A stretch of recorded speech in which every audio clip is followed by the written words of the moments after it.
Mi nombre es Mayra Martel y soy fotógrafa de Ciudad Juárez, Chihuahua.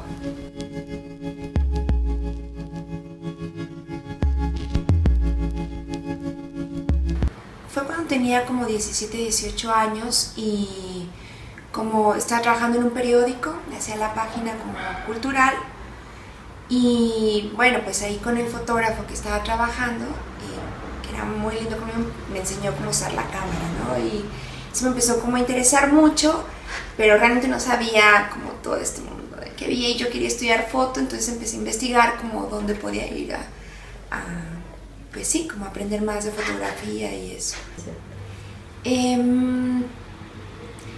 Realmente la vagancia, porque como que era mala en todo, ¿sabes? Como que estaba estudiando, bueno, me gustaba mucho lo que estaba estudiando psicología. Mis padres son abogados, entonces también estudiaba Derecho, pero dejé la carrera al primer semestre. Sí, realmente no fue como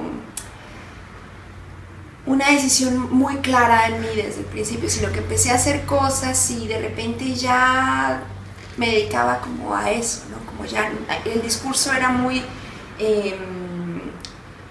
muy vital para mí en la fotografía, me hacía como ya una manera hasta como de ser, ¿no? En la fotografía, entonces así. Es que es raro, pero todo en mi vida se ha dado de una manera muy como casual, o no sé, como esta cosa como que a veces las historias o quizás lo que sientes llama a otras cosas, no sé, pero yo caminaba mucho por el centro, por lo que era la Merced y demás, y mi primer trabajo fue sobre las ficheras en la Merced y eran todos estos bares que había y las jornadas que tenían las chicas. Me hice muy amiga de muchas de ellas y el proyecto no es que ella surgió como un proyecto de voy a trabajar, como más que nada como casualidad de vida, porque sí, o sea, realmente era cuando estaba con ellas, me decían como, Mayra, sácanos una foto, ¿no? Porque casi siempre me iba como de la clase que tenía en el centro de la imagen allí a esos bares y me la pasaba platicando ahí con ellas y todo y decían, Mayra, ¿por qué no sacas una foto? Y me acuerdo que fuimos y me dijo en el baño y unas empezaron así a quitar la y estábamos atacadas de risa, ¿no? Pero ya después como que yo les dije, miren, bueno, mi tutor revisó el material y dijo, ay, esto es muy bueno. Y ya hablé con ellas y ese proyecto desencadenó otro más. Mi manera de trabajar no es como muy formal en el sentido que no soy una periodista. O sea, llego y, por ejemplo, en el caso de todas las madres de Ciudad Juárez o de la gente que llego, como que se crea otro tipo de energía y me ven como muy tranquilo, ¿no? Como muy relajado todo y se da una cercanía que me permite a mí como tener documentos que en lo personal para mí son muy importantes a nivel emocional, a nivel de muchas cosas, porque son parte de mi vida. Yo trabajo mucho con la obsesión, o sea, si hay una cosa que me obsesiona lo hago y pregunto y tal. Entonces después estuve haciendo como otro tipo de documentales, el de saharauis, que por ejemplo, que fue en el 2006, se dio porque conocía a una persona ex refugiado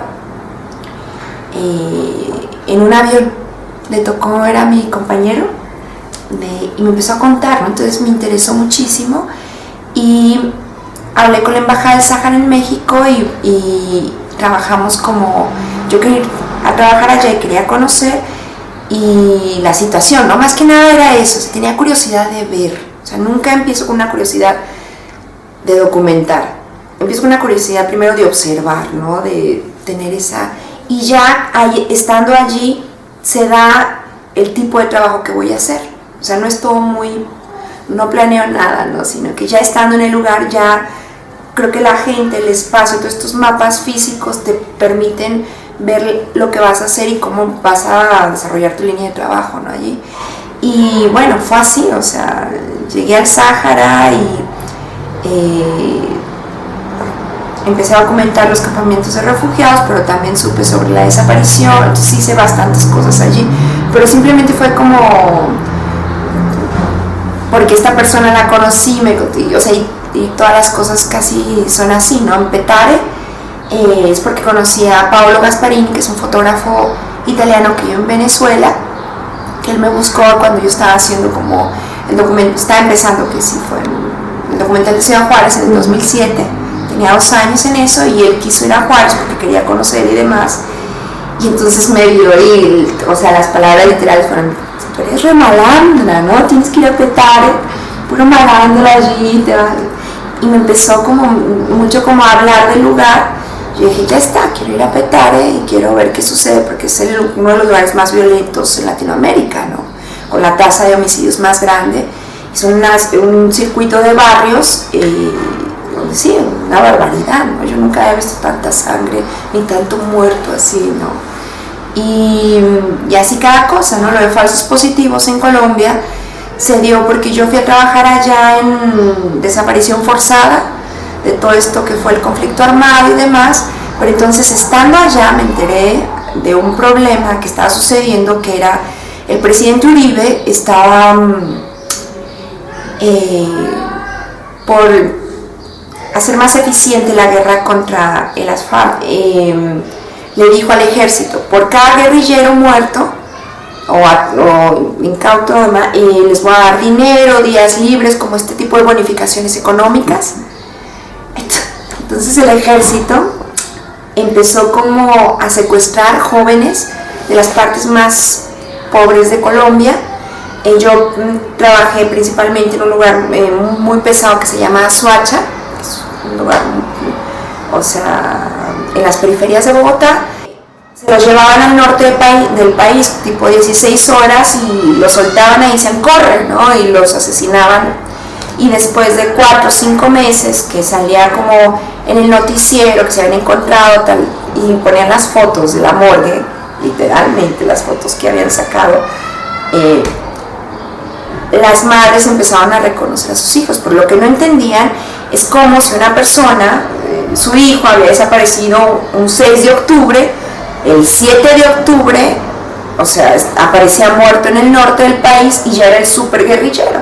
Se hizo un juicio muy grande y justo me tocó, y hice como todo el viaje con las madres, porque aparte las madres tenían que viajar con sus propios recursos al norte del país, sacar a estos chicos de la fosa común, porque eran NN, ¿no? Como 3, 4, 5 cuerpos, y los reconocen después de estar ahí por el tatuaje, así, o sea, yo nunca he visto cosas también tan atroces como si las pobres mujeres, todo lo que tuvieron que ver ahí, ¿no? Era sus hijos, esta descomposición, aparte de llevárselo de nuevo a su casa. Entonces el documental es todo como entrevistas y la historia de todo ese trayecto, ¿no? Es muy fuerte. Ciudad Juárez, bueno, Ciudad Juárez, yo regreso en el 2005 y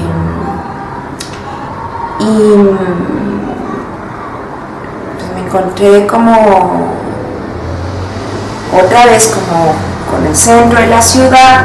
No recordaba mucho porque empezaban como en ese momento como a destruir el centro, hacer estacionamientos y demás. Entonces había el centro histórico, entonces había muchos lugares que no reconocía, pero estaba tapizado de papeles de niñas desaparecidas. Y la ciudad tenía un humor muy, muy peculiar, ¿no? Yo sé, bueno, sé que es frontera, la ciudad está muy vibrada, mucha gente llega allí porque quiere cruzar, no cruza, pero el miedo, o sea, el miedo creo que energetiza esa ciudad de una manera muy, muy fuerte, ¿no? Y igual, empecé a ver muchos como carteles, vi que uno había con el número y llamé. Pero tampoco pensaba, o sea, estaba como, me preocupaba el hecho como de toda la violencia que se ejercía en Ciudad Juárez, ¿no? Todos los feminicidios, todas las cosas bárbaras que pasaban allí, pero me interesaba como esta cosa de por qué hay tanta gente desaparecida, o sea, por qué está lleno y todas las niñas 17, 18 años, y bueno, me dio mucha curiosidad porque es como, ¿quiénes son estas chicas? O sea, ¿por qué están desaparecidas? Y una de ellas, en especial, fue como mi primer caso y no sabía ni qué decirle a la madre, ¿no? Ella dijo que sí y Y bueno, llegué y fue una relación muy extraña, muy invasiva, yo lo sentía, porque como llego a una casa que no conozco, pero la señora Hortensia, se llama, la mamá de Erika, fue muy amable conmigo, fue muy maternal, y aparte que se daba un fenómeno allí, que yo tenía la misma edad que su hija tendría en ese momento, ¿no?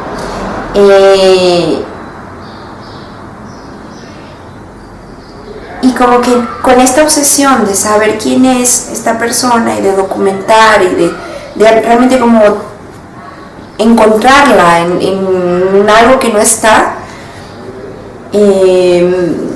pues empecé así, ¿no? Pero era muy torpe, siempre lo digo, porque era muy torpe, porque no tenía esta sensibilidad de entender todo lo que están pasando estas mujeres y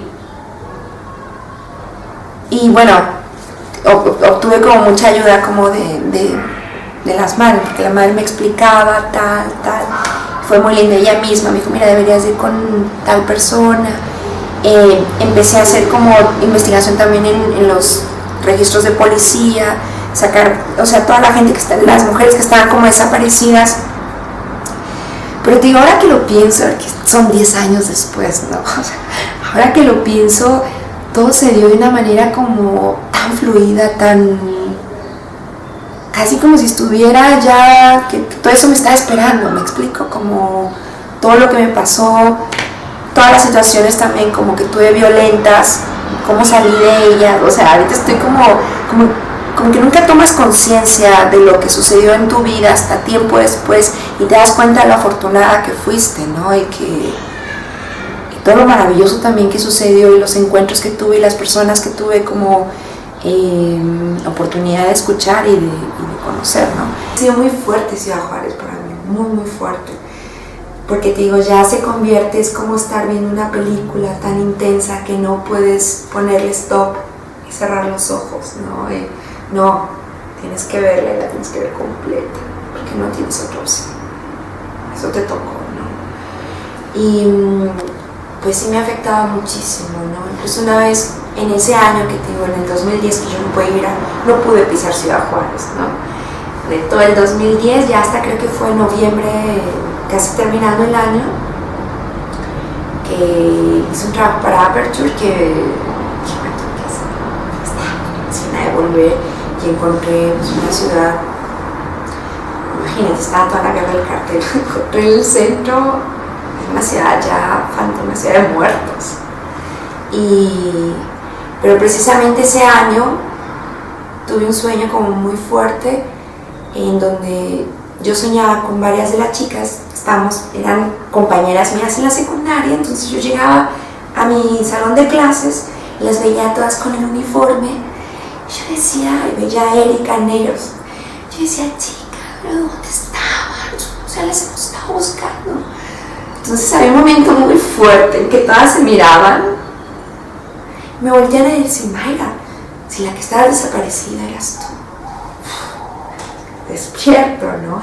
Entonces eran sueños pesados, muy fuertes, porque me quedé con eso y yo no tenía ya un contacto con esa realidad, me quedé flotando con todas esas cosas, ¿no? Y de ahí se desprende ahorita otro libro que estoy haciendo, que es un diario, y es sobre la reconstrucción de la historia de estas chicas, pero a través de, porque la memoria cambia con el tiempo. Entonces ahorita estoy trabajando en todo eso, pero es muy fuerte, ¿no?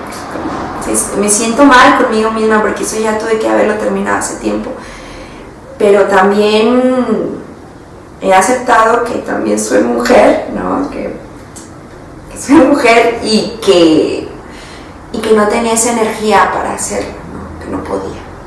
Entonces he sido más compasiva conmigo misma y estamos tratando de terminar eso. La violencia es implacable, o sea, la violencia tiene herramientas y estos medios de ejercerse en lugares sin poder, lugares sin ley, muy fuertes, ¿no? Entonces, siempre lo digo, ¿no? Ciudad Juárez hay que entender que no sufren las mujeres, nada más, ¿me entiendes? Siempre que me dicen, ¿cómo tú sientes que tu trabajo es feminista y todo? Y yo más que feminista creo que lo siento como humanista, y creo que tenemos que ampliar la gama en el sentido del estudio de la violencia, porque vamos a entender que estamos afectando a toda una sociedad, porque